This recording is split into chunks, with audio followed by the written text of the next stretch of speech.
Hello Karthik. கண்டினியூஸாக நிறைய விஷயங்கள் நம்ம பேசிகிட்டு இருக்கோம் இல்லையா? ஒரு பிஸ்னஸ் பர்சன் கிட்ட கண்டிப்பாக சில விஷயம் கேட்டு தான் ஆகணும். சென்னையை தாண்டி பார்க்கும்போது, சென்னைக்கு அடுத்து அப்படின்னு பார்க்கும்போது கோயம்புத்தூர் தான் அதிக பொட்டன்ஷியல் இருக்குன்னு சொல்கிறாங்க. ஸோ அதை பற்றி ஃபஸ்ட்டு சொல்லுங்கள். அது வந்து சில கேள்விகள் இருக்குது. கோயம்புத்தூர் வந்துங்க பொட்டன்ஷியல் பார்த்தீங்கன்னா இட்ஸ் இந்தியா லெவலே சொல்லலாம். நம்ம ஸ்டேட் லெவலில் வந்து நம்ம நெக்ஸ்ட் இருக்கிறோம் அப்படின்னு சொல்ல தேவை கிடையாதுங்க. கோயம்புத்தூர் வந்து இந்தியா லெவலில் ஹெவி பொட்டன்ஷியலுங்க. Gold, silver, lathe, grinder manufacturing, குடிசை தொழில் ஆகட்டும், எனி திங் யூஸே எல்லாமே ஓரளவுக்கு மேலே தான் இருக்கிறோம் நாங்கள் ஆக்சுவலி கோயம்புத்தூர். நீங்கள் நார்மலாக சொல்றீங்க கோயம்புத்தூர் நல்லா இருக்குன்னு சொல்கிறீங்க. நடுவில் நம்ம பார்க்குறோம், இப்போ மத்திய பிரதேசம் சிஎம் கூட வந்திருந்தாரு. லாஸ்ட் வந்து ஜூலையில் வந்திருந்தாரு. அப்போ வந்து நிறைய பிஸ்னஸ் பர்சன்ஸ் எல்லாம் பார்த்து சொல்லும்போது கூட அவர் அந்த ஸ்டேட்டில் வந்து நீங்கள் ஸ்டார்ட் பண்ணுங்க, நாங்கள் ஃபுல் சப்போர்ட் கொடுக்குறோம் எல்லாம் சொல்லியிருக்காங்க. ஸோ அப்படி இருக்கும்பொழுது எப்படி அந்த அப்ரோச் வந்து எஸ்பெஷலி கோயம்புத்தூர் கிட்டே வந்தது ஏன் அப்படின்னு நினைக்கிறீங்க நீங்கள்? இது எல்லாமே வந்து ஒரு வின்வின் தாங்க. அவங்க ஸ்டேட்டில் வந்து வேலைவாய்ப்பு ஜாஸ்தியாக கிடைக்கிறதுக்கு ஒரு ஆப்பர்ச்சுனிட்டி. ஃபார் எக்ஸாம்பிள் கோயம்புத்தூரில் பார்த்தீங்கன்னா பவர் ப்ரைஸஸ், லேண்ட் ப்ரைஸஸ் எல்லாம் கொஞ்சம் நல்லா அதிகமாக இருக்குது கம்பேர்ட் டு மத்திய பிரதேஷ். ஸோ அவங்க வந்து ஒரு ஆஃபர் தராங்க நமக்கு. எனி இண்டஸ்ட்ரீஸ் நீங்கள் வாங்க, பவர் தரோம், ஃப்ரீயாக பவர் தரோம், லேண்டு தரோம், உங்களுக்கு செட்டப் தரோம், மேன் பவர் தரோம். அவங்களை பொறுத்த வரைக்கும் எம்ப்ளாய்மெண்ட் வந்து அவங்க ஸ்டேட் பீப்புளுக்கு எம்ப்ளாய்மெண்ட் கிடைக்கிறது அவங்க நோக்கமாக இருக்கும். ஒரு எக்ஸ்பேன்ஷன் பண்ணும்போது நம்ம வந்து புது இடத்துல போகும்போது நமக்கு எக்ஸ்பென்ஸ் கம்மியாக இருக்கும். அதனால ஒரு நல்ல வாய்ப்பு தாங்க. அது எந்த அளவுக்கு வந்து ஸ்டேட் வந்து அதுக்கு அப்ரூவல் தராங்க அப்படின்லாம் பார்த்துட்டு it is a very good opportunity. Okay. So இதில் இன்னொரு பாயிண்ட் நம்ம கனெக்ட் பண்ணி பார்க்க வேண்டியது இருக்குது. இதுக்கு முன்னாடி பார்க்கும்போது ஒரு பொலிட்டிக்கலாக ஒரு தாட் என்ன இருந்தது அப்படின்னா, எஸ்பெஷலி இப்போ திருப்பூர், கோயம்புத்தூர், அப்புறம் ஈரோடு, இங்கெல்லாம் வந்து பல கம்பெனியில் கவர்மெண்ட்ஸில் ஒர்க் பண்ணக்கூடியவங்க வந்து நிறைய பேர் நார்த் இந்தியன் தான் அப்படி சொல்லி பேசப்பட்டது. பட் நிறைய பேர் திரும்ப போயிட்டாங்கன்னு சொல்லப்படுது. இப்போ யூபிக்கெல்லாம் போயிட்டாங்க அயோத்தியா டெம்பிளுக்கு அப்புறம் சொல்லிட்டோம். அதோடைய இம்பாக்ட் எப்படி இருக்கு இங்கே? நீங்கள் இந்த நார்த் இந்தியன், சவுத் இந்தியன்ங்கிறதுங்க நம்ம பேசுறது பதில் Indians from north, Indians from south அப்படி பேசிட்டோம்னா பல பிரச்சனை சால்வ் ஆயிடும். மொத்தமாக நம்ம நாடம் தான் பார்க்கணும். நம்ம வந்து எல்லாரும் இந்த நாட்டின் பிரச்சனைகள். இப்போ இந்தியாவிலேருந்து வெளிநாட்டில் போய் வேலை செய்கிறோம். உள்ளூர்காரங்க வந்து நார்த்லேருந்து சவுத்துக்கு வந்தால் வி மேக் சம் ஒரு சென்சேஷன்லாம் பார்க்குறோம். பட் இப்போ பார்த்தீங்கன்னா இப்போ நம்ம வந்து இங்கே நம்ம பீப்புளும் நார்த்தில் இருக்கிறாங்க. இப்போ நீங்கள் மும்பை போனீங்கன்னா தமிழ் பீப்புளுக்கு தனி ஏரியாவே இருக்குது. கிட்டத்தட்ட ஒரு 10 கிலோமீட்டருக்கு மேலே நம்ம தமிழ் பீப்புள் சரௌண்டிங் ஜாஸ்தி இருக்குது. பட் இப்போ நம்ம அங்கே போய் அடி வாங்க முடியுமா? ஆல் மியூச்சுவல் தாங்க. அவங்களே இந்த வேலை செய்யறாங்க, நம்மளும் அங்கே போய் வேலை செய்யறோம். டிஃபரன்ஸ் வந்து எதுக்கு வருதுன்னா இட்ஸ் ஆல் பொலிட்டிக்கல் த்ரெட் தாங்க இது. மற்றபடி அரசாங்கமும் ஒன்றும் இது வந்து வேண்டாம்னு சொல்ல கிடையாது. அரசாங்கமும் இதுக்கு வந்து ஒரு பெரிய இம்பாக்ட் தரணும், இது வந்து இவங்களுக்கான்னு சொல்லி அவங்களே யாரும் பேச கிடையாது. நடுவில் இருக்கிற பொழுது போகாத மக்களுக்கு வந்து இந்த ஒரு சென்சிட்டிவா ஒன்று பேசணும், நம்ம ஹைலைட் ஆகணும் அப்படிங்கிறது ஒரு காஸ்ட். கடைசியில் பார்த்தா யார் பேசுறாங்களோ அவங்ககிட்டயே ஒரு 100 இந்தியன்ஸ் ஃப்ரம் நார்த் வேலை செஞ்சுட்டு இருப்பாங்க இன்டைரக்டா. ஓகே. எல்லாம் சபையில பேசுவாங்க.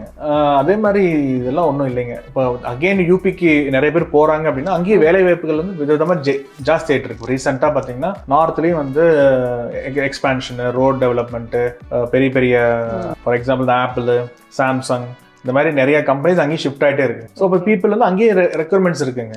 மொத்தமாக வந்து இந்தியா பூராமே சோம்பேறி இல்லாமல் ஒர்க் பண்ணுறாங்க அப்படின்னு நினைச்சா அது ஹாப்பி தாங்க. அந்த மாதிரி அப்படிதான். அப்படி பார்க்கும்போது இந்தியா பூரா அப்படின்னு எடுக்கும்போது இப்போ யூஎஸ் எலெக்ஷன்ல பார்த்துருப்பீங்க நீங்கள், பிரசிடென்ட்டாக வந்துட்டு ட்ரம்ப் தேர்வாகி இருக்காரு இல்லையா? ஸோ அதனுடைய இம்பாக்ட் இந்தியாவோட கம்பேர் பண்ணும்போது எப்படி இருக்கும்? நெக்ஸ்ட் லெவல் ஒரு க்ரோத் அப்படின்னு பார்க்கும்போது டைப் இந்தியா அண்ட் யூஎஸ் அப்படி எடுத்து எப்படி இருக்கும்னு நினைக்கிறீங்க? சரிங்க, நம்ம இன்னைக்கு அரசாங்கம் அப்படிங்கிறது யூஎஸ்ல வந்துடுச்சு. யார் வந்தாலும் சரிங்க, இன்னைக்கு இந்தியாவை வந்து எந்த கண்ட்ரினாலையும் வந்து உரச கூட முடியாது. நம்ம அந்த அளவுக்கு ஸ்ட்ராங்கா இருக்கிறோம். அது வந்து இப்போ ரீசெண்டா 10 to 12 இயர்ஸா பாத்தீங்கன்னா நல்லா ஸ்ட்ராங்கா இருக்கிறோம். இப்போ ஜோ பிடன் இருக்கிறனால, ட்ரம்ப் வந்தனாலேயோ இல்ல வந்து சைனால வந்து வேற கவர்மெண்ட் மாறினாலும் நமக்கு ஒன்றும் டிஃபரன்ஸ் தேவைப்பட கிடையாது. ஏன்னா நமக்கு எல்லா கண்ட்ரிக்கும் நமக்கு தேவை.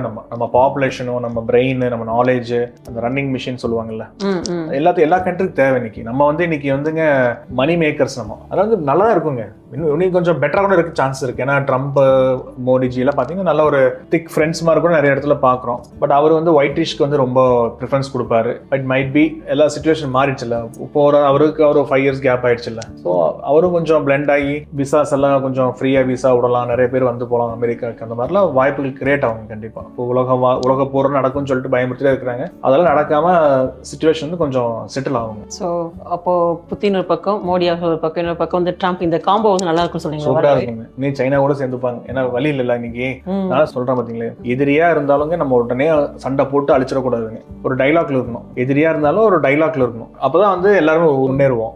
அப்படின்னு சண்டை போடாம இருந்தாலே போதும். சண்டை போடலாங்க, ஒரு டைலாக்ல இருக்கணும், அவ்வளவுதான்.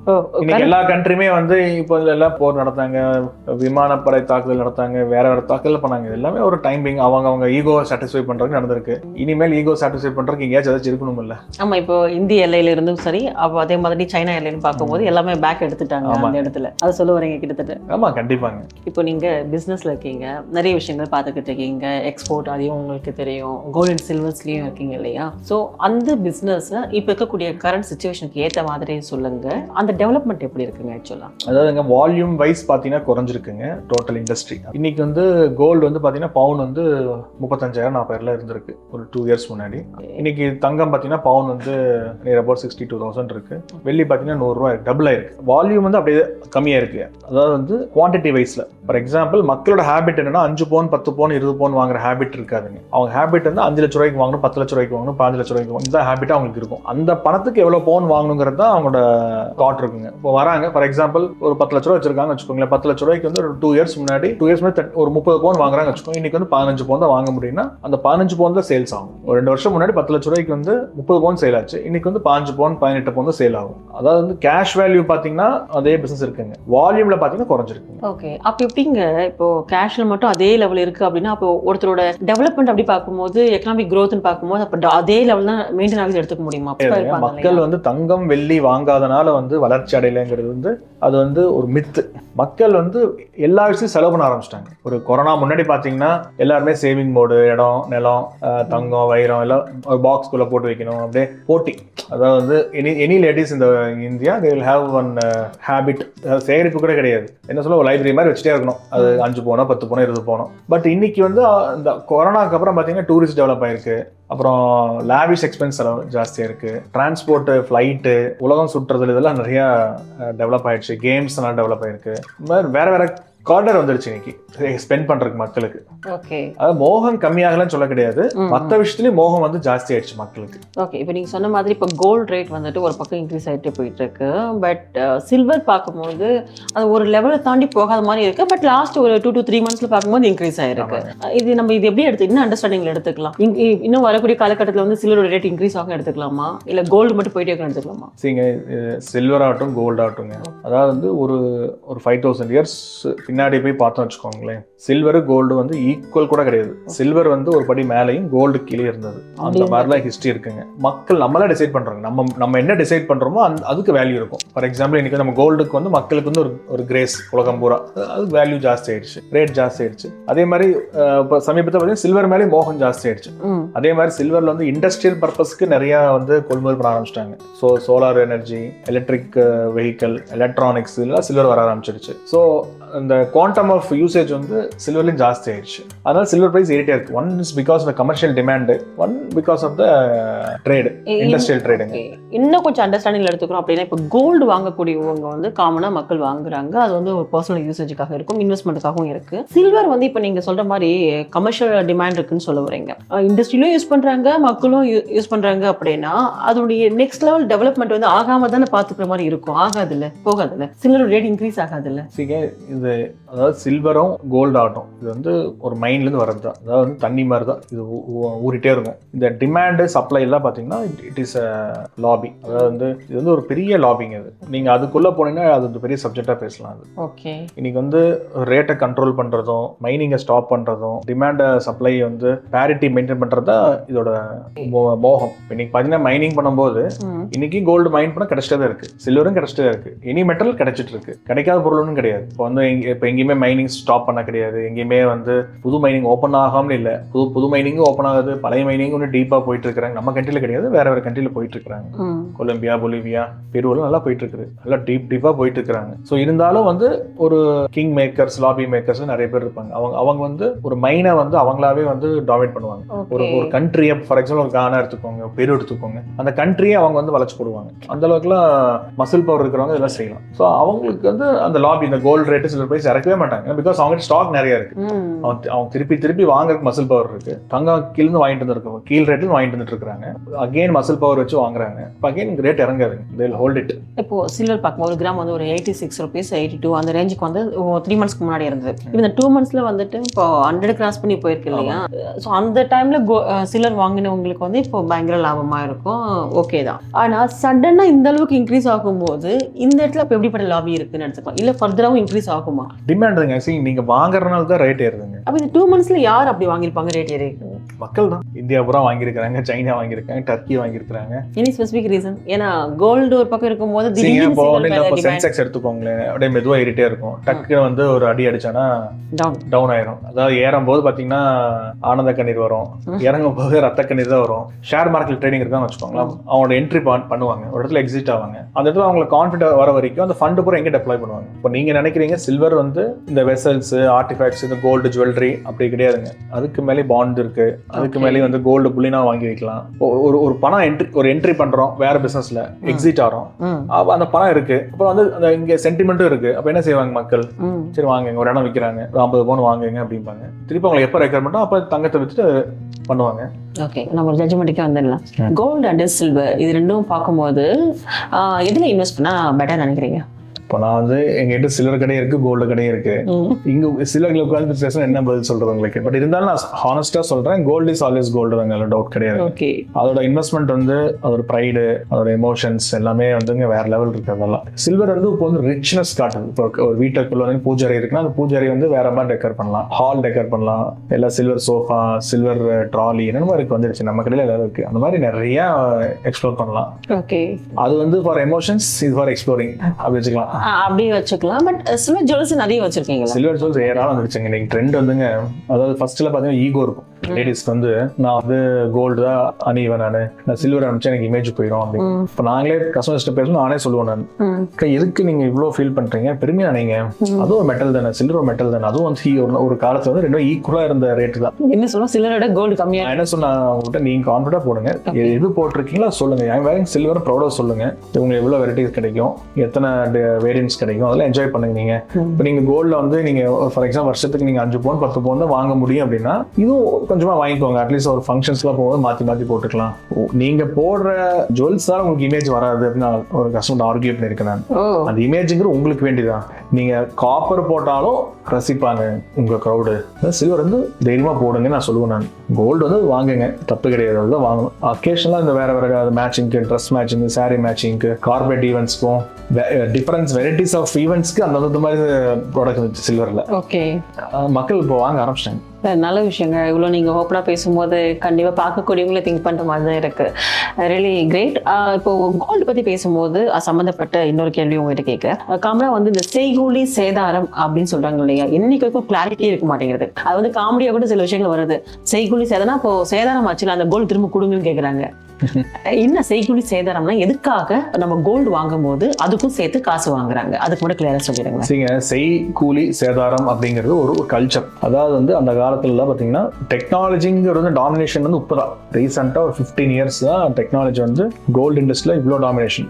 சில்வர்ல பாத்தீங்கன்னா ஒரு 5 வருஷம் தான் ஆச்சு இவ்வளவு டாமினேஷன் வந்து. நீங்க 100 வருஷம் பின்னாடி எடுத்தீங்க, 50 வருஷம் பின்னாடி எடுத்தீங்க அப்படின்னா ஒரு 100 கிராம் உட்காந்து நீங்க ஒரு ஆச்சாரிக்கு வேலை கொடுக்குறீங்க வச்சுக்கோங்க, அவங்களுக்கு வந்து ரெக்கவரியே கிடைக்காது. இன்னைக்கு வந்து ரெக்கவரி பண்றது நிறைய டூல்ஸ் இருக்கு, மிஷினரிஸ் இருக்கு.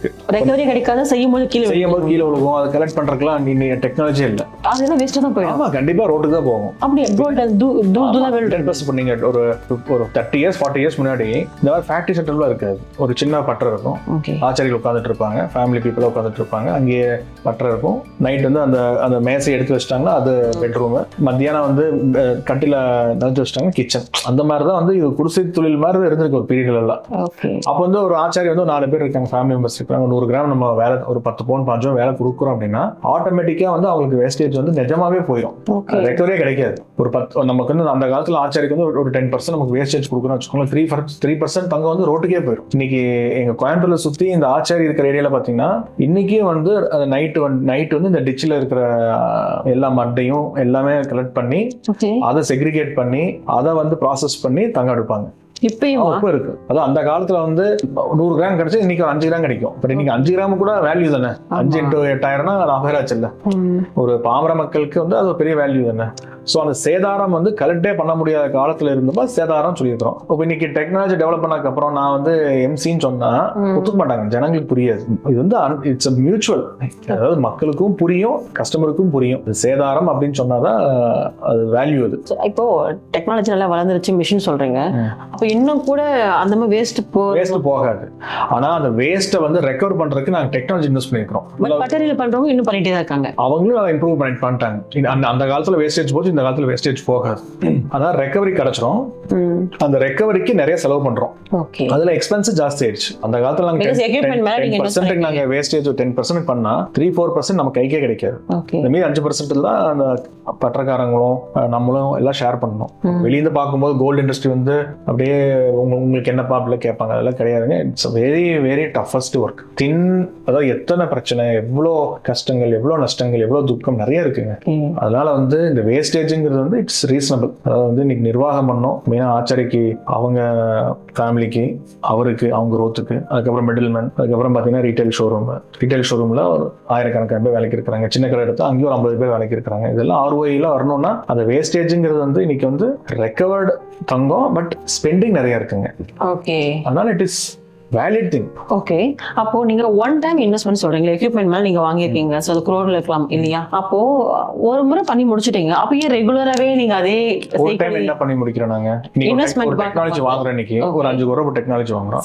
மேக்ஸிமம் 3 இயர்ஸ்ல வந்து புது டெக்னாலஜி வந்துருது. அப்ப அந்த மிஷின் என்ன செய்யறோம்? டிப்ரிசியேஷன் போட்டு எவ்வளவு ஆச்சுங்க? நான் 5 கோடி இன்வெஸ்ட் பண்ணிருப்பேன்.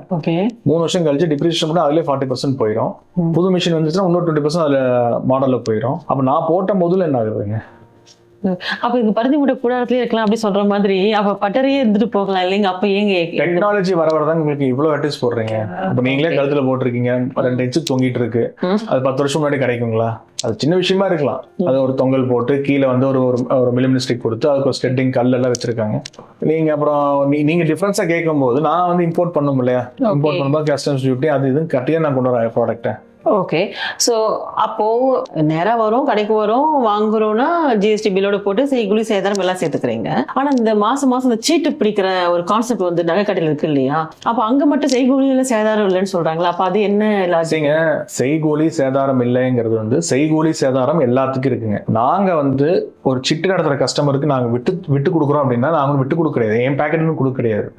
நான் வந்து லோன் வாங்கியிருப்பேன் பேங்க்ல. நான் வந்து என்னோட நிர்வாகம் பண்றதுக்கு நான் ஒரு 5 கோடியோ 10 கோடியோ நான் வாங்கியிருப்பேன், லோன் வாங்கியிருப்பேன் நான். சரிங்களா? இப்போ மக்கள் கிட்ட நான் வாங்குறேன் சிட் அமௌண்ட். ஒரு எக்ஸாம்பிள் 1000 ரூபாய் வச்சுக்கோங்களேன். இந்த மாசத்துக்கு எனக்கு ஒரு 500 கஸ்டமர் இருக்கிறாங்க, எனக்கு வந்து அது ஒரு 50 lakhs உள்ள வருது அப்படின்னா நான் பேங்க்குக்கு வந்து நான் வட்டி மிச்சம் பண்ணிடலாம்ல. நான் பேங்க்ல லோன் வாங்கியிருக்கேன், நான் இந்த பணத்தை எடுத்து நான் பேங்க் லோன் க்ளோஸ் பண்ணிடலாம். சோ நான் பேங்க்குக்கு வட்டி தரணும்ல, அந்த 10% இன்ட்ரெஸ்ட் தரணும்ல, அந்த 10% இன்ட்ரெஸ்ட் நான் கஸ்டமருக்கு பாஸ் ஓவர் பண்றேன். அவ்வளவுதான். நான் வந்து என் உழைப்பையும் நான் வீண் பண்றேன். நான் வந்து பேங்க் வந்து ஒரு கஸ்டமரா எனக்கு இருக்கிறாங்கன்னு வச்சுக்கோங்க. இப்போ வந்து நீங்க தான் என்னோட கஸ்டமர். ஓகே, அப்ப இன் பிட்வீன் வந்து அன்னைக்கு கோல்ட் ரேட்டை விட இன்னும் கொஞ்ச நாள் ஆக உயர்ந்துட்டே போனா அது உங்களுக்கு பெனிஃபிட் தருவாங்க. அது நான் உங்களுக்கு பாஸ் பண்றோம் இல்ல. இப்போ சிட்டு நடத்துறீங்க, ஃபார் எக்ஸாம்பிள் மந்த்லி ஒரு 10,000 5,000 நீங்க சேமிக்கணும்னு வச்சுக்கோங்களேன். அந்தந்த மாசத்துக்கு நீங்க அந்தந்த தங்க உங்களுக்கு பேர்ல பிளாக் ஆயிரும்ல. சோ ஆவரேஜா பாத்தீங்கன்னா நீங்க ஒரு 25 months நீங்க ஒரு சிட்டு கட்டினீங்க வச்சுக்கோங்களேன். அன்னைக்கு கோல்டு பிரைஸ் வந்து ஃபார் எக்ஸாம்பிள் பவுன் வந்து 75,000 இருக்கலாம். ஆனா உங்க லேண்டிங் காஸ்ட் வந்து 70,000 இருக்கும். உங்களுக்கு 5,000 அதுவும் உங்களுக்கு சேவ் ஆகுது. அதே மாதிரி உங்களுக்கு வேலிடேஷன் நாங்க வந்து வேலிடேஷன் போடுறோம், சேதாரம் சொல்லி போடுறோம், அதுவும் நாங்க கம்மி பண்றோம். ஸோ வின் தானே. கஸ்டமருக்கு வந்து ஒரு பெரிய இந்த சிட்டுங்கிறது ஒரு பெரிய அசெட் உங்களுக்கு. ஒரு நல்ல ஒரு தெளிவு கிடைச்சிருக்கு அப்படின்னு நான் எடுத்துக்கிறேன் இந்த இடத்துல. ஏன்னா எனக்கும் இந்த டவுட் எல்லாம் இருந்தது. அடுத்த பார்க்கும்போது இந்த BIS ஐ திங்க் ஸோ அந்த ஒரு ஆப் இருக்கு இல்லையா, கோல்டில் வந்து 916 அப்படி இருந்தாலும் இல்லை எங்க வேணாலும் விற்கலாம் வாங்கலாம் அப்படின்னா அது ஒரு அங்கீகாரம் அப்படி சொல்றாங்க. அந்த ஆப்ல வந்து கோல்டில் இருக்கக்கூடிய அந்த நம்பர் இருக்குன்னு சொல்றாங்க. அந்த நம்பர் போட ஓகே எல்லாமே தெரிஞ்சிடும், எப்போ வந்துட்டு எந்த கடையில் வாங்கியிருக்காங்க, யாரு மேனுஃபேக்சர் எல்லாம் சொல்லிட்டு அதை பத்தி சொல்ல முடியுமா? சரிங்க, BISங்கிறது வந்துங்க ஒரு ஹால்மார்க் அப்படின்னு இருக்கு. இதுக்குன்னா ஒரு தனி இன்ஸ்டியூட் எல்லாம் இருக்கு, தனி சென்டர்ஸ் எல்லாம் இருக்கு. இந்தியா பூரா கிட்டத்தட்ட ஒரு 1000கணக்கான சென்டர்ஸ் இருக்குங்க.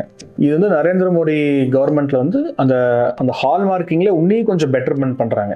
என்ன பண்றாங்கன்னா ஃபர்ஸ்ட் வந்து நாங்கள் வந்து ஒரு பொருளை ஒரு ஆச்சாரிக்கிட்ட வந்து நாங்கள் ப்ரொடக்ஷன் பண்ணுறோம். அந்த தங்கம் வந்து நாங்கள் இம்போர்ட் பண்ணுறோம், வாங்குறோம். அந்த தங்கத்தை வந்து மெல்ட் பண்ணுறோம். மெல்ட் பண்ணி ஒரு ஆச்சாரிக்கு நாங்கள் ப்ரொடக்ஷன் தரோம். அந்த ப்ரொடக்ஷன் பண்ண உடனே வந்து ஒரு ஹால்மார்க் சென்டர் இருக்கும். அதில் கவர்மெண்ட் நியமிச்ச ஹால்மார்க், அதாவது ப்ரைவேட் ஹால்மார்க்ஸ் தான், பட் கவர்மெண்ட்டோட மானிட்டரிங்ல இருக்கும். அங்கே போனாங்கன்னா அவங்க வந்து ரேண்டமாக டெஸ்ட் பண்ணுவாங்க. இல்லை மெல்ட்டிங்கும் பண்ணி பார்ப்பாங்க. மெல்ட்டிங் பண்ணதுக்கப்புறம் உள்ள என்ன அரக்கு இருக்கா, ஏதாச்சும் டஸ்ட் இருக்கா, இல்லை வேறு ஏதாச்சும் நான் காம்பினேஷன் ஆஃப் மெட்டல்ஸ் ஏதாச்சும் இருக்கா இல்லை செக் பண்ணி அவங்க முத்திரை கொடுத்துருவாங்க. அந்த காலத்தில் பார்த்தீங்கன்னா ஒரு 3 இயர்ஸ் முன்னாடி பார்த்தீங்கன்னா ஹால் மார்க்கிங் மட்டும் தான் இருக்கும், சிம்பிள் பிஎஸ் லோகோ மட்டும் தான் இருக்கு. பட் இன்னைக்கு நரேந்திர மோடி ஆட்சியில் பார்த்தீங்கன்னா அவங்க வந்து உன்னையும் பெட்டராக இருக்கணும், உன்னையும் customer north east, south west, down south எல்லா இடத்துலையும் மக்கள் வந்து ஒரே என்ன குவாலிட்டி தங்க விற்கிறீங்களோ அந்த குவாலிட்டி வந்து அதில் வந்து மார்க் பண்ணிருக்கணும்னு சொல்லி கொண்டு வந்துட்டார் ரூல்ஸ். நீங்க வந்து 22 வீங்க, 20 கேரட் வீங்க, 18 வீங்க, நோ வரி. ஆனால் நீங்க என்ன விற்கிறீங்களோ that should be marked in every பொருள். நாங்களே வந்து ஸ்ட்ரைக் பண்ணோம், இது எப்படி சாத்தியம், 7 நியூமெரிக்கல் டிஜிட்ஸ் வந்து ஒவ்வொரு பொருளும் எப்படி பண்ண முடியும் அப்படின்னா. பட் அவங்களும் வந்து நம்மளை அடாப்ட் பண்றதுக்கு டைம் கொடுத்தாங்க கவர்மெண்ட். இல்லை எனக்கு வந்து மக்களுக்கு வந்து நல்ல பொருள் போகணும். இப்போ இன்னைக்கு 10 ரூபா ஜூஸ் குடிக்கிறோம், அதுல FSSAI சர்டிபிகேட்டோட இருக்குது, கோலி சோடால் இருக்கு. அப்போ இதில் ஏன் முடியாதுன்னு சொல்லிட்டு கவர்மெண்டோட ஆர்கியூமெண்ட். அப்புறம் நம்ம போக போக அண்டர்ஸ்டாண்ட் பண்ணோம், ஆமாம் கண்டிப்பாக மக்களுக்கு என்ன தேவையோ அதை பண்ணி தான் ஆகணும் அப்படின்னா. அப்புறம் தான் ரீசெண்டாக வந்து 7 நியூமெரிக்கல் டிஜிட் வந்து கொண்டு வந்தாங்க. இந்தியாவில் எந்த டயருக்கான போங்க, வில்லேஜில் வந்து இந்த ஸ்கீம்ஸ் வரல. Tier 1 Tier 2 எல்லா பக்கம் வந்துருச்சு மேண்டேட். ஒரு கடைக்கு போனீங்க அப்படின்னா ஒரு பொருள் வாங்குறீங்க, அந்த பொருளில் 7 நியூமெரிக்கல் டிஜிட் இருக்கும். அதை நீங்கள் வந்து BIS ஆப் ஓப்பன் பண்ணி அதில் ஈஸி தான், ஃப்ரெண்ட்லி யூஸர் தான். அதில் நீங்கள் அதிலே அந்த நம்பர் வந்துட்டு அதில் நீங்கள் உள்ள என்டர் ஆகி நீங்கள் என்ன பர்ச்சேஸ் பண்ணியிருக்கீங்க, ஃபார் எக்ஸாம்பிள் ஜிமிக்கு பர்ச்சேஸ் பண்றீங்க, ஜிமிக்கில் வந்து அந்த 7 டிஜிட் கோட் இருக்கும், ஆல்ஃபா நியூமெரிக்கல். அதாவது ஆல்ஃபா நியூமெரிக்கல் நம்பரும் இருக்கும், ஆல்ஃபாபெட்ஸ் இருக்கும். அதை எடுத்து நீங்க பார்த்தீங்கன்னா அந்த கதையே தெரியும் உங்களுக்கு.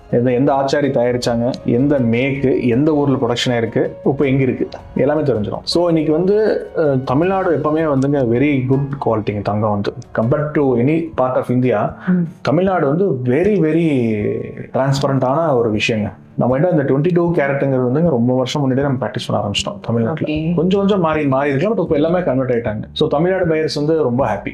ஸோ கோல்டுக்கு வந்து எப்பவுமே வேல்யூ. இன்னைக்கு வந்து 100 ரூபாய்க்கு வாங்குறாங்கன்னா நாளைக்கு அந்த கூலி சேதாரம் போக இன்னைக்கு 90 ரூபாங்கிறது ஈஸியாக கிடைச்சிடும் அவங்களுக்கு. அந்த மாதிரி நல்ல ஸ்கீம் இது BIS. அப்புறம் சில்வர்லயும் இருக்குங்க. சில்வர்ல வந்து இட்ஸ் நாட் மேண்டேட்டரி. சில்வர்ல என்ன ப்ராப்ளம்னா லாட் ஆஃப் காம்பினேஷன் இருக்கும், அது டெஸ்ட் பண்றது கொஞ்சம் கஷ்டம். ஸோ எதெல்லாம் டெஸ்ட் பண்ண முடியுமோ அதெல்லாம் நாங்களே வந்து ஹால்மார்க் பண்ணி வச்சிருவோம். சில பொருள் வந்து நம்ம டெஸ்ட் பண்ணி செல்ஃப் சர்டிஃபிகேட் கொடுத்துருவோம். இது வந்து 92, 92.5 அப்படின்னு சொல்லி நம்ம செல்ஃப் சர்டிஃபிகேட் கொடுக்குறோம். முன்னி போக போக அதுக்கும் வந்து ஒரு ரூல்ஸ் அண்ட் ரெகுலேஷன் வரும், கண்டிப்பா வரும். ஓகே. ஸோ ஆக்சுவலாக இப்போ பொலிட்டிக்கலாக பார்க்கும்போது கரப்ஷன் வந்துட்டு இருக்கக்கூடாதுன்னு சொல்லுவாங்க. ஆனால் இதுலயும் வந்து கரப்ஷன் இருக்கக்கூடாதுன்றதுக்காக தான் இந்த மாதிரி இந்த நம்பர்ஸ் கொண்டு வந்தாங்க. மக்கள் எப்பவுமே சேஃபா இருக்கணுங்க. அதான் ஓகே. அதுக்கு ஜுவல்லரிங்கிற ஒரு எமோஷன், ஜுவல்லரிங்கிற நம்பிக்கை, உன்னையும் கொஞ்சம் ஸ்ட்ராங் பண்றோம், அவ்வளவுதான். ஓகே. முன்னாடி அந்த நம்பர் நீங்க சொன்ன மாதிரி நியூமெரிக்கல் ஒரு 7 நம்பர்ஸ் டிஜிட் கொண்டு வர முன்னாடி வரைக்கும் ஒரு லோகோ மட்டும் இருக்கும். லோகோ மட்டும் இருந்தாலும் நிறைய வந்துட்டு வேற மெட்டல் மிக்ஸ் பண்ணி இதுதான் கோல்டு அப்படின்னு கொஞ்சம் ஏமாத்துற வேலையும் இருந்ததா அப்படின்ற மாதிரி ஒரு ஹிஸ்டரி இருக்கும். நீங்க வந்துங்க பர்பஸா யாரும் ஏமாத்த மாட்டாங்க கோல்டு இண்டஸ்ட்ரியில. ஓகே. அதாவது 100% ஹானஸ்ட். அதாவதுங்க நான் வந்து கோல்டு இண்டஸ்ட்ரியில இருக்கிறதுனால நான் சொல்ல கிடையாது. ஃபினான்ஷியலி ட்ரபிள் ஆகலாம் யார் வேணாலும். அது வந்து B2B, அதாவது ஓனர்ஸு அவங்க நிர்வாகம் அப்படி வேணால் கொலாப்ஸ் ஆகலாம். பட் வந்து மக்களை வந்து ஏமாற்றி பொழைக்கணுங்கிறதுக்கு எந்த ஜுவல்லரிக்கும் அந்த இன்ட்ரெஸ்ட் கிடையாது.